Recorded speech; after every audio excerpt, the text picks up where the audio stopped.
কদ আফলাহাল মুমিনুন, আল্লাহ বলেছেন মুমিনরা সফল কাম হয়ে গেছে। কিন্তু আমরা মুমিন দাবি করি, আমরা কিন্তু সফল কাম এখনো হই নাই। হইছি? হয় নাই। কেন হয় নাই? কারণ হচ্ছে আমরা ইসলামকে পরিপূর্ণভাবে মানতে পারি নাই, ইসলামকে শাসন ব্যবস্থা হিসাবে জানতে পারি নাই, ইসলামকে রাষ্ট্রীয় মর্যাদায় যাক সেটা আমরা চাই না।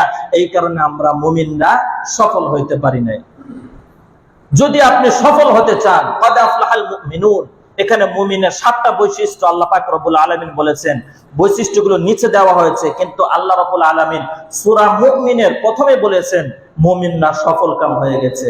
কিন্তু আমরা যারা মুমিন দাবি করি, আমরা কি সফলকাম হইতে পারি নাই।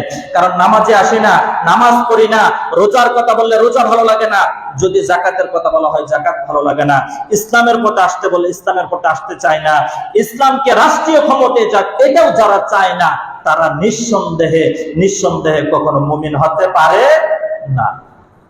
আমার ভাইরা, আজকে আমার আলোচনার বিষয় ছিল এটাই যে আপনি দুনিয়ার বুকে কয়দিন থাকবেন? বেশি দিন থাকতে তো পারবেন না। 60-70 হায়াতের জিন্দেগি, টাকা পয়সা অনেক আছে, অনেক কিছু রয়েছে, কিন্তু আমরা ইসলামের পথে থাকতে চাই না। আপনি যেই দলের করেন না কেন কোনো সমস্যা নাই, কিন্তু আপনার মনে আশা থাকতে হবে যেন আল্লাহর কোরআন নবীর সুন্নাহ যেন রাষ্ট্রীয়ভাবে প্রতিষ্ঠিত হয়। আর আল্লাহর কোরআন রাসূলের সুন্নাহ যদি রাষ্ট্রীয়ভাবে প্রতিষ্ঠিত হয়, আপনার কোনো ক্ষতি হবে না, বরং আপনার আরো মঙ্গল হবে। অনেকে বলে যে ইসলাম যদি রাষ্ট্রীয় ক্ষমতায় যায় তাহলে মহিলা অগ্রাধিকার পাবে না, মহিলারা। আপনাকে আমি সুস্পষ্টভাবে বলে দিতে চাই, ইসলামে যে নারীর মর্যাদা দিয়েছে অন্য কোন ধর্মে তা দেয় নাই।